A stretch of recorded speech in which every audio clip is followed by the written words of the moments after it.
बिस्मिल्लाहिर्रहमानिर्रहीम। बेटा तो आज हम करते हैं मिसलिनियस एक्सरसाइज 5 है हमारी मिसलिनियस एक्सरसाइज 5। इसके एमसीक्यूज आज हम करते हैं।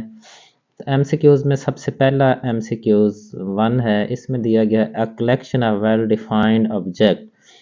ये तो डेफिनेशन है सेट की। A collection of well defined object is called, उसको क्या कहते हैं? सेट कहते हैं। अच्छा, अ सेट जो कि ए ओवर बी की फॉर्म में लिखा जा सकता, उसको हम क्या कहते हैं? वो रैशनल नंबर होते हैं। रैशनल नंबर का जो सेट है, जो रैशनल नंबर्स होते हैं which can be written, rational number की डेफिनेशन अगर पढ़ें तो रैशनल नंबर की डेफिनेशन क्या होती है कि ऐसे number that can be written in the form of a over b. तो ए ओवर बी की फॉर्म में जो नंबर लिखे जा सके और उनका जो सेट होता है, उस सेट को हम क्या कहते हैं? रैशनल नंबर्स का सेट। तो वो मैंने पहले बताया है बेसिकली कि रैशनल नंबर जो है वो एक्चुअली हम कैसे फाइंड कर सकते हैं, कि रैशनल नंबर का जो कॉन्सेप्ट है वो मैंने आपको अच्छी तरह से समझाया है। फिर भी यहाँ मैं एक दफ़ा फिर बता देता हूँ कि अगर हमारे पास फ्रैक्शन की फॉर्म में नंबर लिखे हों, जो नंबर हमारे फ्रैक्शन की फॉर्म में नहीं होते, मसलन ये 1 2 3 4 1 2 3 4, तो ये भी बेसिकली फ्रैक्शन फॉर्म में ही है। कैसे इनके ऊपर जो है ये हम 1 लिख सकते हैं, तो ये भी फ्रैक्शन फॉर्म में है। ये तो वैसे ही फ्रैक्शन फॉर्म में है। अब कुछ नंबर जो है ये 3/2 it is in the fraction form. इसके अलावा 1/2 this is also in the fraction form. तो ये नंबर जो है हमारे पास, आप ये समझे कि जो जितने नंबर होते हैं वो सारे फ्रैक्शन फॉर्म में होते हैं। अब फ्रैक्शन फॉर्म में जब इनको सॉल्व करते हैं, यानी नॉमिनेटर पे को हम अंदर रखते हैं और डिनोमिनेटर पे डिवाइड करते हैं, तो इस पे जो आंसर आने की, इसका जो फॉर्म क्वेश्चन है, इनके आंसर आने की जो पॉसिबिलिटीज़ है वो कितनी हो सकती हैं? वो ये हो सकती हैं कि एक तो पॉइंट के बाद बाज़ का तो पॉइंट में आंसर आता ही नहीं, मसलन ये 1 को 1 से, या 2 को 1 से, 3 को 1 से, 4 से 1 से, तो ये पॉइंट में आंसर आते ही नहीं, ये वैसे ही आंसर ख़त्म हो जाता है। मसलन अगर हम 3 को 1 से डिवाइड करें तो आंसर क्या आता है? 3। बाज़ का तो ऐसे नंबर होते हैं जिनको जब हम डिवाइड करते हैं तो वो पॉइंट में आता है, तो पॉइंट के बाद भी आंसर ख़त्म हो जाता है, आगे मज़ीद वो नहीं चलता। बाज़ जो फ्रैक्शंस में नंबर दिए गए हैं वो नंबर इस तरह के होते हैं कि जब हम उनको डिवाइड करते हैं तो वो नंबर ख़त्म तो नहीं होता, अलबत्ता जो है वो सेम नंबर जो है वो रिपीट होना शुरू हो जाता है। फिर जो है, फिर हमारे पास कुछ ऐसे नंबर होते हैं जिनमें सेम नंबर नहीं रिपीट होता, बल्कि कोई एक ग्रुप जो है वो रिपीट होना शुरू हो जाता है, लेकिन आंसर कभी ख़त्म नहीं होता, वो डिवीजन जारी रहती। फिर हमारे पास कुछ ऐसे फ्रैक्शंस होती हैं जिनको हम डिवाइड करते हैं, तो हमारे पास जो आंसर आता है वो आंसर इन इन सब से मुख्तलिफ होता है। उनमें ये 3 कभी आ जाता है, कभी 2 आएगा, कभी 1 आएगा, कभी 6 आएगा, कभी 8 आएगा। तो इस तरह से ये मुख्तलिफ नंबर आते जाएंगे पॉइंट के बाद, लेकिन वो ख़त्म नहीं होगा। तो इस तरह की फ्रैक्शन जो होगी, जिनका आंसर इस तरह का बेटा आएगा, वो होते हैं हमारे, अगर आपने चेक करना हो कि हमारे रैशनल कौन से हैं, इर्रेशनल कौन से हैं, तो इस तरह का जिन फ्रैक्शंस का आंसर आएगा, इस तरह का आप ये कह चले फ्रैक्शन को छोड़ दें, जिन नंबर का आंसर इस तरह का आएगा वो नंबर्स जो होंगे वो हमारे होंगे इर्रेशनल नंबर। Irrational numbers.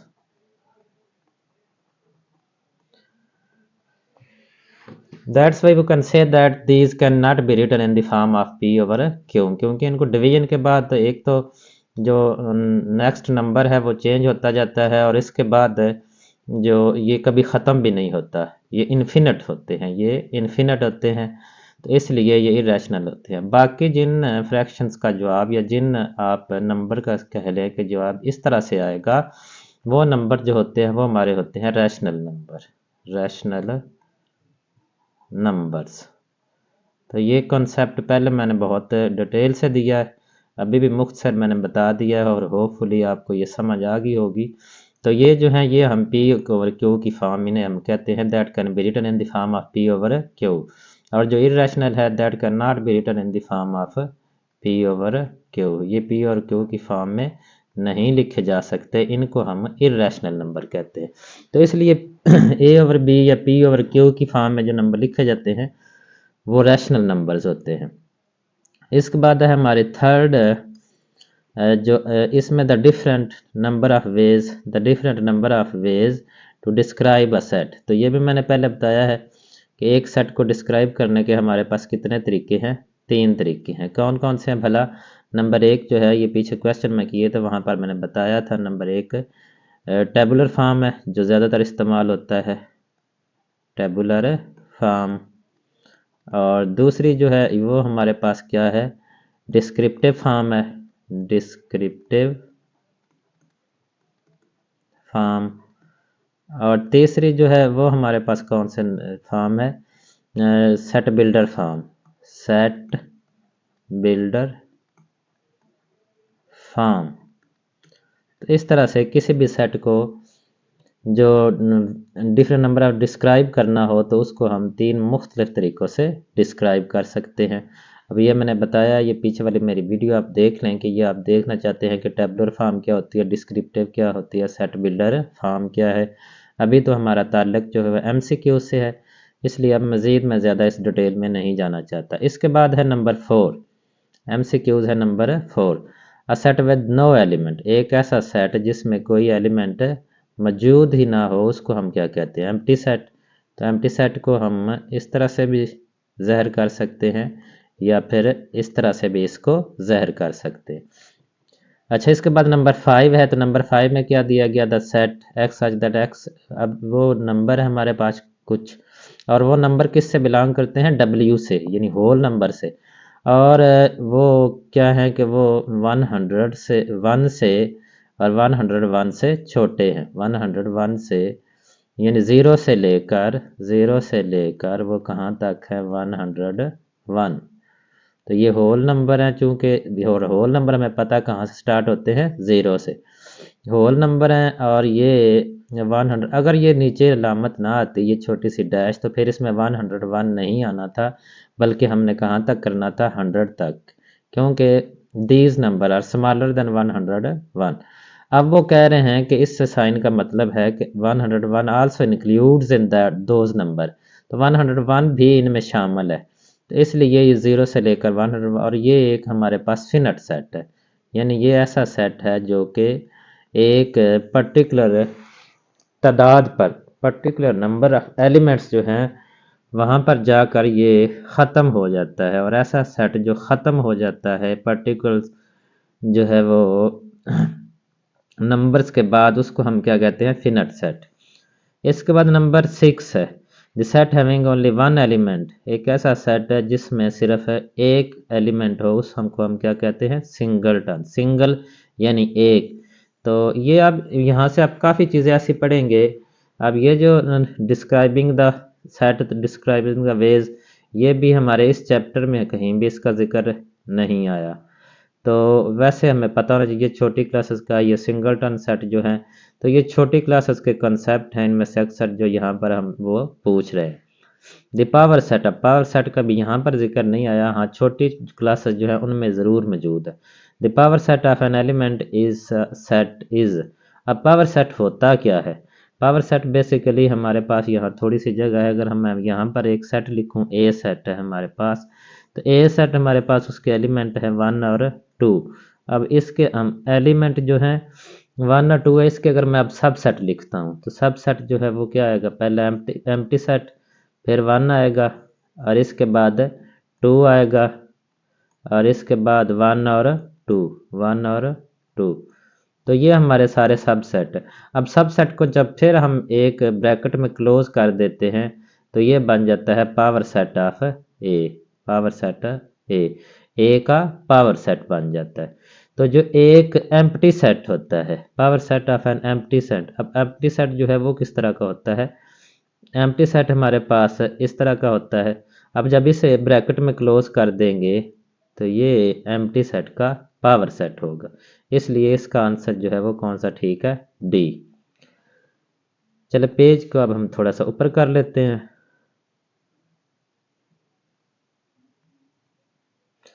अच्छा, इसके बाद है number 8, the number of the element in power set. अब इसके हमने पावर सेट के एलिमेंट देखने हैं, तो पावर सेट लिखने के लिए मैंने अभी बताया है कि पावर सेट लिखने के लिए बेसिकली हमने क्या लिखने हैं, इसके सब सेट लिखने हैं।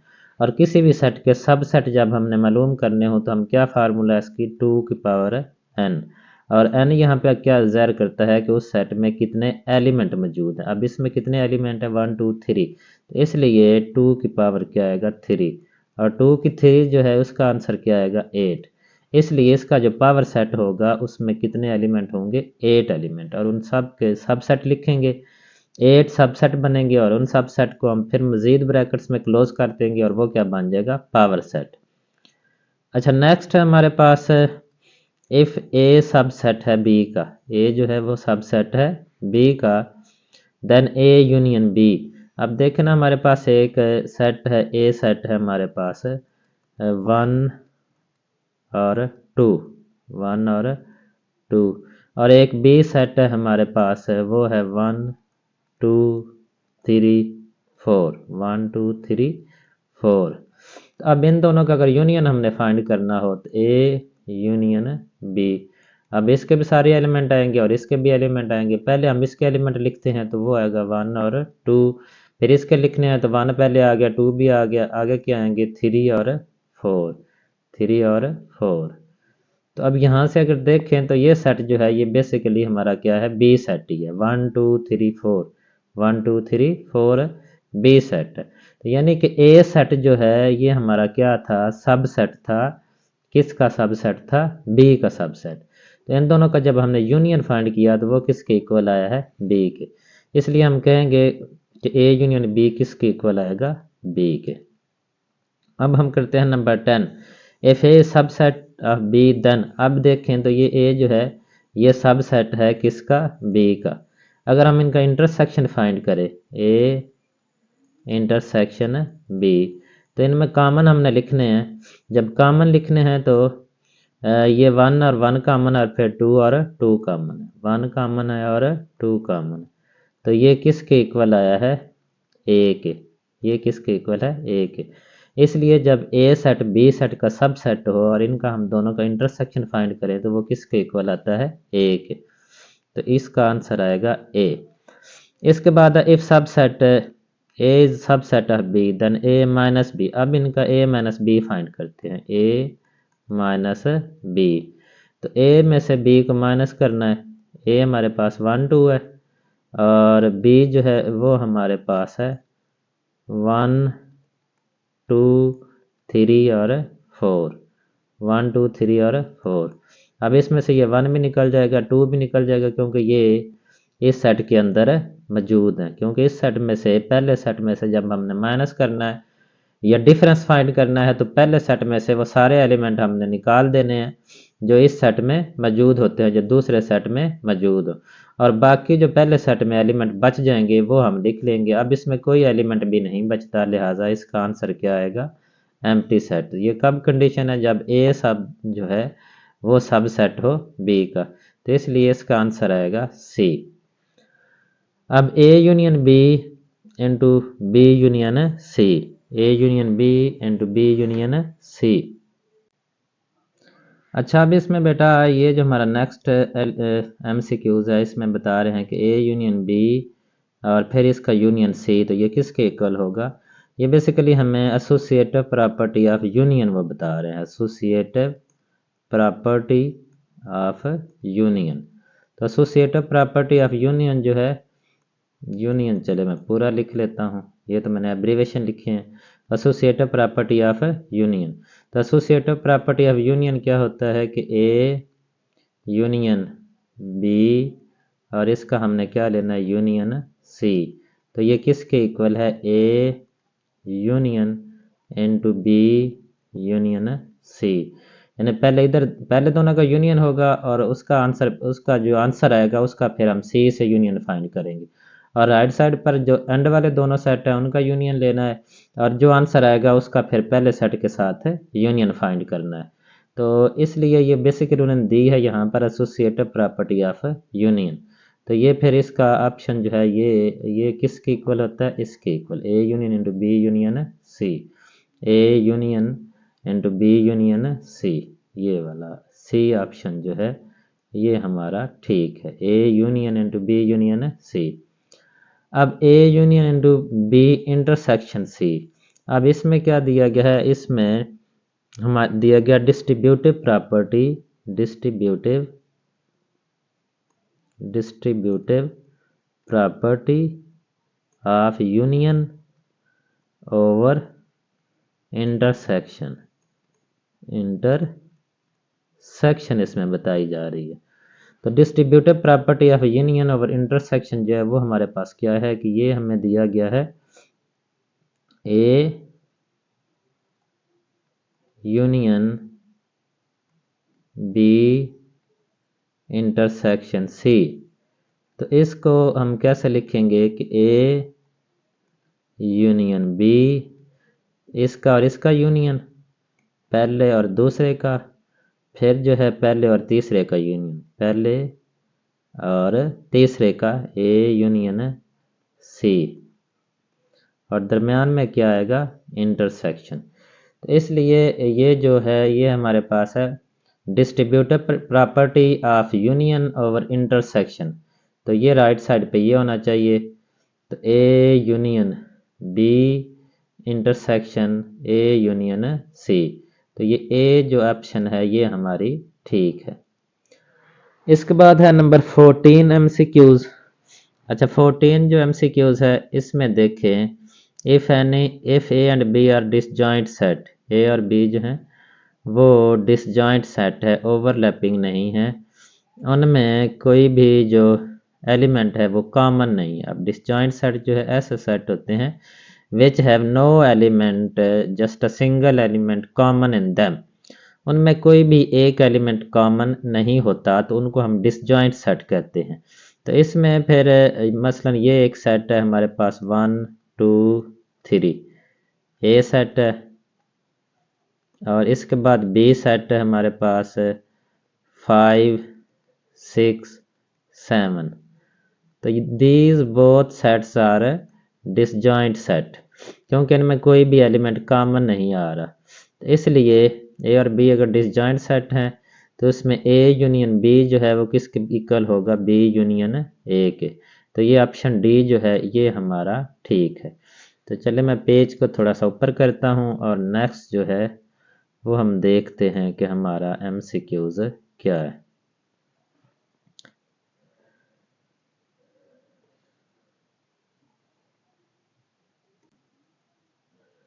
अच्छा इसके बाद ये 14 और आगे हमारा 15, आगे MCQs है हमारा 15। If number of element in set a is 3 and in set b is 4, number of element in a cross b. तो ये पहले हमने कई दफ़ा किए हैं कि ए क्रॉस बी में कितने एलिमेंट होंगे, जितने ए में होंगे, ए में 3 हैं, और जितने बी में होंगे, बी में 4 हैं, इन दोनों को मल्टीप्लाई करेंगे तो इसका आंसर क्या आएगा 12। तो इसलिए ये ऑप्शन हमारा सी ठीक है। If the number of elements in set A is 3, इसी तरह से सेट ए जो है उसमें कितने एलिमेंट हैं, 3 हैं, और इन number of element set B में जो नंबर ऑफ एलिमेंट है वो हमारे पास कितने हैं, 2 हैं। The number of binary relation a to b में हमारे पास कितने एलिमेंट आएंगे, पहले तो हमने ये देखना है, ए मल्टीप्लाई बाय बी। इसमें पहले एलिमेंट हमने देखना, अभी रिलेशन की बात नहीं मैं कर रहा, अभी हमने ए क्रॉस बी जो मालूम करना है उसमें एलिमेंट आएंगे 3 मल्टीप्लाई बाय 2, तो वो आएंगे 6। अब उससे जो बाइनरी रिलेशन बनाएंगे वो बाइनरी रिलेशन का फार्मूला पहले बताया है कि वो क्या होता है 2 की पावर n, और n यहाँ पर हमारे पास क्या है 6, इसलिए 2 की पावर 6 आ जाएगा। तो ये बी ऑप्शन जो है ये ठीक है। द डोमेन ऑफ आर, ये हमारे पास एक सेट दिया गया है, आर रिलेशन को शो कर रहा है, इसकी डोमेन अब क्या होती है किसी भी रिलेशन की, उसके जो फर्स्ट ऑर्डर पेयर में जो पहले एलिमेंट हैं उनको हम डोमेन कहते हैं। तो ये 0 2 3 और 3 को 2 दफ़ा हमने नहीं लिखना, 3 को हमने सिर्फ एक दफ़ा ही लिखना है, तो इसलिए आएगा 0 2 और 3, 0 2 और 3। तो ये बी ऑप्शन जो है ये हमारी ठीक है। इसके बाद आता रेंज ऑफ, अब इसकी रेंज, तो रेंज क्या होती है कि ये जो ऑर्डर पेयर होते हैं इनके सेकंड एलिमेंट, तो सेकंड एलिमेंट यहाँ पर क्या आ रहा है 3 है, फिर 2 है, फिर 1 है, फिर 4 है। इसको अगर हम तरतीब से देखें तो ये 1 2 3 और 4, तो 1 2 3 और 4, ये सी ऑप्शन हमारा ठीक है। इसके बाद है ये point -1 and 4 lies in the quadrant. अब ये -1 और 4 है, ये कौन से क्वाड्रेंट, क्वाड्रेंट हमारे कहाँ पर होते हैं, क्वाड्रेंट हमारे होते हैं कार्टेशियन प्लेन में। ये हमारी कार्टेशियन प्लेन है, तो इसमें क्वाड्रेंट, ये फर्स्ट क्वाड्रेंट है, ये सेकंड क्वाड्रेंट है, ये हमारे पास है थर्ड क्वाड्रेंट है, और ये इसका फोर्थ क्वाड्रेंट है। अब देखना ये है कि हमारा ये जो पॉइंट है -1 और 4, अब -1 क्या है एब्सिसा और 4 क्या है ऑर्डिनेट। -1 को हम कहाँ पर लेते हैं, एक्स एक्सिस के अलॉन्ग हमको लेते हैं। तो एक्स एक्सिस के अलॉन्ग जब हमसे लेंगे, वैसे भी हमें पता होना चाहिए कि इसमें सारे पॉजिटिव होते हैं, इसमें एक्स भी पॉजिटिव होता है क्योंकि इस साइड पर जो एक्स एक्सिस हैं वो पॉजिटिव है, इस साइड पर एक्स एक्सिस नेगेटिव है, इस साइड पर वाई एक्सिस पॉजिटिव है और इस साइड पर वाई एक्सिस नेगेटिव। इसलिए इसमें एक्स जो है वो भी पॉजिटिव होता है और वाई भी पॉजिटिव होता है, क्योंकि दोनों ही पॉजिटिव हैं। अब इस साइड पे एक्स तो नेगेटिव होता है, x is smaller than 0, y जो है वो वाई ऊपर की तरफ है तो वाई इज ग्रेटर देन 0। अब थर्ड की तरफ आए तो थर्ड में दोनों नेगेटिव हैं, एक्स भी स्मॉलर देन 0 और वाई भी स्मॉलर देन 0, सॉरी, हाँ दोनों ही 0 की इक्वल आएंगे। तो ये मैंने इसके ऊपर क्यों लगा दिया, ये इधर प्लस हो गया, एक्स एक्सिस प्लस है और इधर एक्स एक्सिस नेगेटिव है। अच्छा, तो इसमें देखें तो इसमें x प्लस है, यानी x इज ग्रेटर देन 0, क्योंकि इधर जो है इधर हमारा x पॉजिटिव है, ये ओरिजिन है, इसको हम o से ज़ाहिर करते हैं। o से ओरिजिन से इस तरफ दाएं तरफ जब हम जाएंगे तो x पॉजिटिव होगा और बाएं तरफ जब हम जाएंगे तो x हमारा नेगेटिव होगा। तो इसमें जो फोर्थ क्वाड्रेंट है इसमें abscissa x is greater than 0, y is smaller than 0। अब इसमें जो ये है ये एब्सिसा को ज़ाहिर कर रहा है और ये 4 जो है ये ऑर्डिनेट को ज़ाहिर कर रहा है। तो एब्सिसा किस में स्मॉलर देन 0 होता है, नेगेटिव, स्मॉलर देन 0 वो होता है नेगेटिव। अब नेगेटिव पहले देखिए x किस किस में है, नेगेटिव जो x है वो एक तो इसमें हो सकता है या फिर इसमें हो सकता है। अब ये हमें क्या बताएगा कि पॉइंट कैसे पता चलेगा कि पॉइंट जो है इन दोनों में से किसके अंदर है।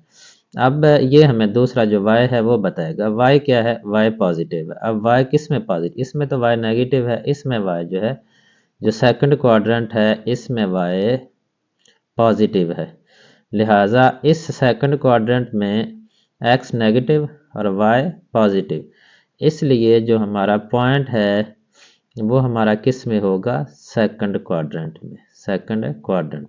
द रिलेशन, अब ये हमें एक रिलेशन दिया गया 1 2 3 2 3 3 3 3 4, तो ये क्या है हमारे पास, तो ये क्या फंक्शन, तो फंक्शन की हमारे पास दो क्वालिटीज़ होती हैं कि फंक्शन की जो डोमेन है, डोमेन जो पहला सेट होता है जिससे ये कार्टेशियन प्रोडक्ट के बाद ये हमें रिलेशन हासिल होते हैं, तो उसमें से कार्टेशियन प्रोडक्ट करने के लिए हमें दो सेट चाहिए, तो उसमें से जो पहला सेट है वो उसके इक्वल होनी चाहिए और उसकी जो पहला सेट है उसके इक्वल, पहले सेट के इक्वल होनी चाहिए डोमेन, और फिर डोमेन जो है इसमें रेपिटेशन नहीं होनी चाहिए। हर जो फर्स्ट एक्स है यानी हर ऑर्डर पेयर में, हर ऑर्डर पेयर में जो एब्सिसा है वो मुख्तलिफ होना चाहिए, एब्सिसे में रेपिटेशन नहीं होनी चाहिए, तो फिर वो बनेगा फंक्शन।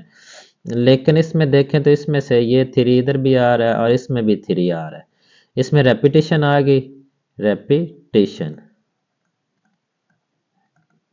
तो जब डोमेन में रेपिटेशन आ जाती है तो वो एक्चुअली रिलेशन होता है, वो फंक्शन नहीं होता। तो इसलिए ये अब ये तो बाद का मसला है कि ये हमने देखना है कि क्या ऑन टू फंक्शन है या फिर ये इन टू फंक्शन है, फिर ये वन वन फंक्शन है।